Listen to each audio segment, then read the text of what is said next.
Welcome to our new program, 401k Real Chat. This is Fred Barstein, contributing editor for wealthmanagement.com's RPA Edge and CEO at Trow, TPSU, and 401k TV. I invite the most interesting, innovative, and impactful retirement and wealth management professionals that I know, asking them to provide open, honest, and candid answers to three important and at times difficult questions. So let's get real.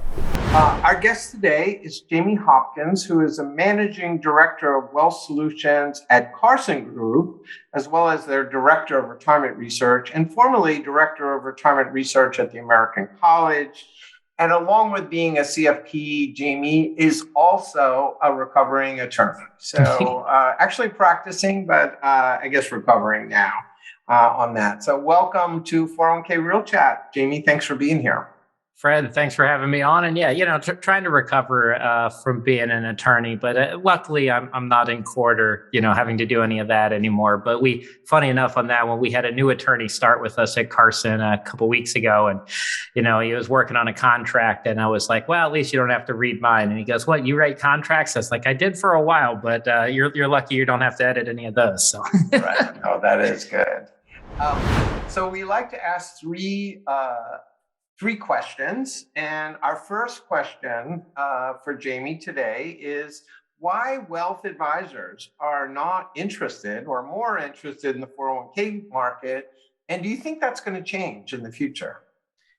Well, Fred, let's start with the first part, which is this kind of separation we've had for a long time of, the 401k advisors and the wealth advisors. Now, there are some people that do both of it. That convergence is occurring. So we're seeing more and more of that. But still out there today, what I see is really good 401k and retirement shops and really good wealth management shops are still a little bit separate. They tend not to be the same group of people. Right. Now, the one part of the question is I do see that convergence. You're seeing M&A out there. You're seeing firms that are in the wealth management get in. You're seeing firms in the 401k trying to bring in the wealth management because realistically, you're trying to serve this client and this household to the best of your ability. And ultimately, doing that in pieces is never going to be the best way. So only working on one part will always be siloed and your advice will be limited to some degree. So I do see that changing. It's going to be slow. Everything in this industry has moved slow for a long time. And I think this will continue to be slow, but we might be on further down the line than some people think. One of the reasons that I've got three reasons I always say that these have been somewhat separate and is kind of picking on the wealth advisor, maybe fairly or unfairly. One is in the 401k world, you got to lead with education, not sales. Most of the advisory world came from a sales position first, right? So just that mindset is different. Process is extremely important in the 401k market. Sadly enough, it's a lot less important in the wealth management world. It's just less important. The structure of meetings, the reviews you have to do, it's less structured. And then lastly is the liability factor.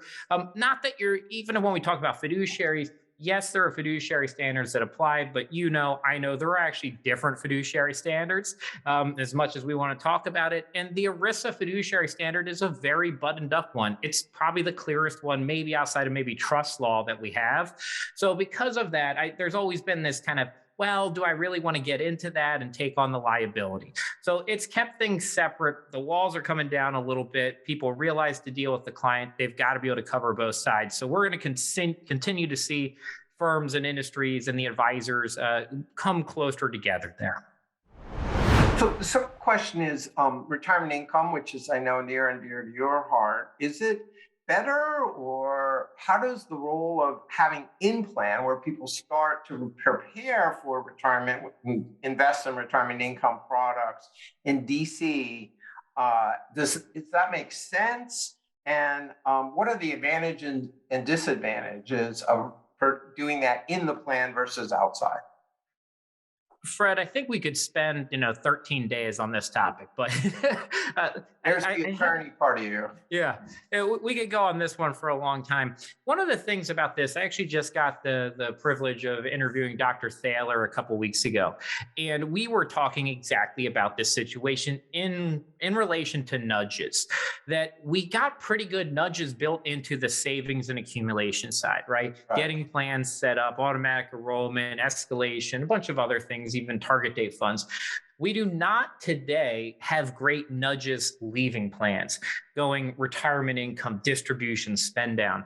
We kind of take people up there, but the reality is we also have to remember that this whole world of behavior and kind of integrating that into planning is at its infancy stage. Like we are just figuring out if this stuff even works. So I do think we're going to find better ways to build nudges and just behavioral mechanisms into the distribution phase. Now, because we became so reliant on DC plans here, I do think it's a natural place to have some of the income planning discussions occurring, showing how much income you can buy, showing distribution strategies, creating in-product offerings, which has been part of the Secure Act and Secure Act 2.0 strategies to get more income products in there. So it makes a lot of sense. I do think that we probably have to go further than just opening up more product avenues. I don't think that's enough. We haven't historically seen magic occur when we just open up products, right? Like I ask people, like, show me the great changes in behavior when we just open up products. It's not a bad thing, but it's not going to get us all the way there. So I do think we need to go back and say, what are some of these nudges? Are there things that we should do that maybe when people are 65 or 62 and still working, do we find ways to show how money comes out? And we can actually start showing spending from these, even if we're having our own salary come in, but we're liquidating part of the funds throughout this time period while you're still working. And it's like an offset from a tax standpoint, but we're showing distributions and spending down investable assets. I think there's an argument for that because it starts to teach people the same way we say, hey, let's teach people how to save. Let's start teaching people how to spend from this. That is maybe in a tax neutral place. We're not going to penalize you for it, but we're going to teach you how to spend. So there's stuff like that. And so market timing wouldn't matter because we're selling and buying at the same time. So I think there's things like that I haven't really seen drawn up yet. And that one's one I've thrown out a couple of times recently, but I think is at least one that's worth talking about as we go down this road. I would bet in 15, 20 years, some of the income solutions we have in 401k plans, we haven't heard about yet. We haven't thought about yet because we're just getting to that part of tying behavior, income planning to the back end of 401k and DC plans.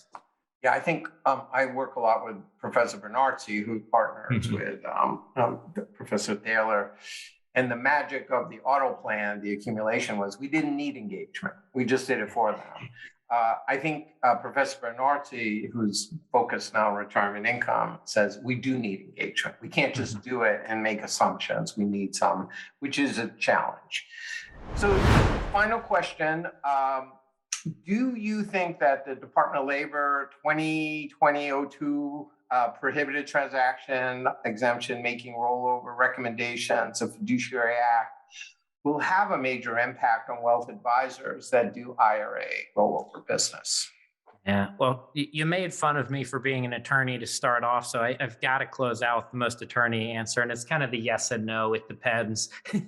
I do think it's going to have a major impact in the sense that, look, you have to comply with this. You've got to pay a little bit more attention than you did before. You've got to document things a little bit better.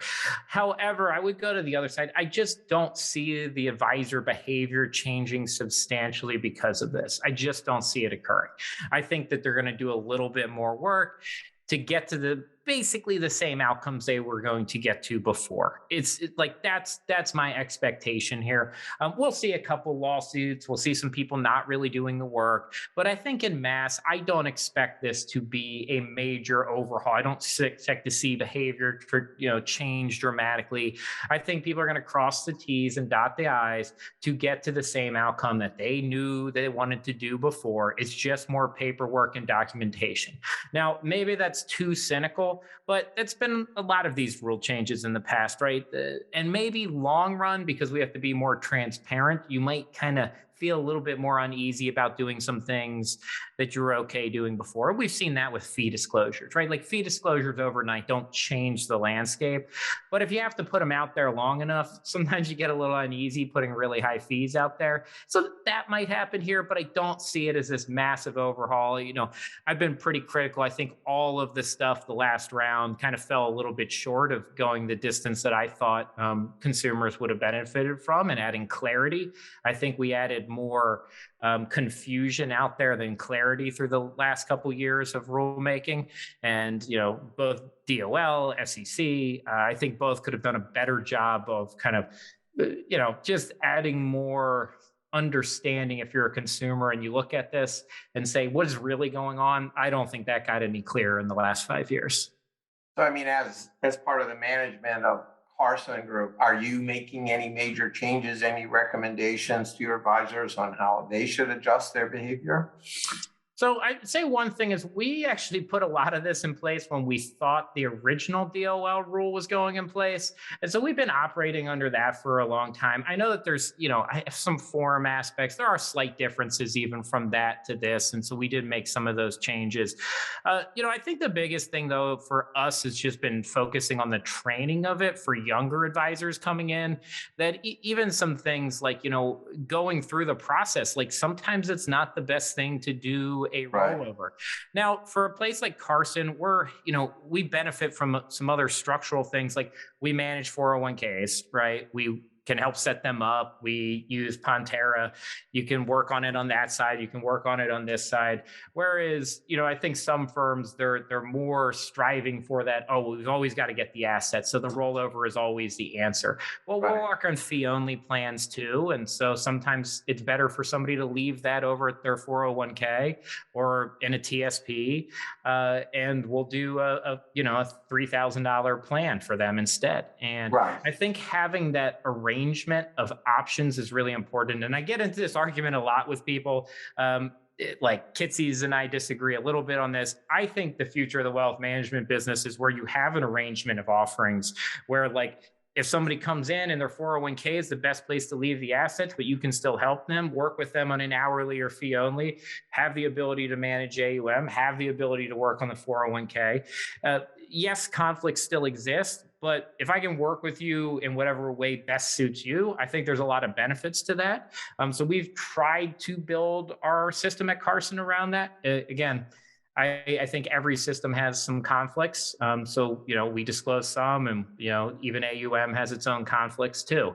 So I know it's a long answer, but, I do think we can get better in education. I think paying attention to the yes, because it's the only way you can make money. I'd like to see that change, right? That you can work with somebody without having to move their assets. Right. Well, thank you, Jamie.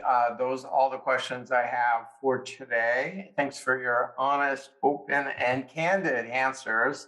We don't let people screen the questions. So those were really good, although we do let them know what they are in advance. So thank you for watching 401k Real Chat.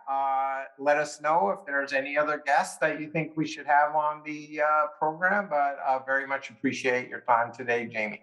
Yep. Thank you very much, Fred. Take care, everyone. Thank you.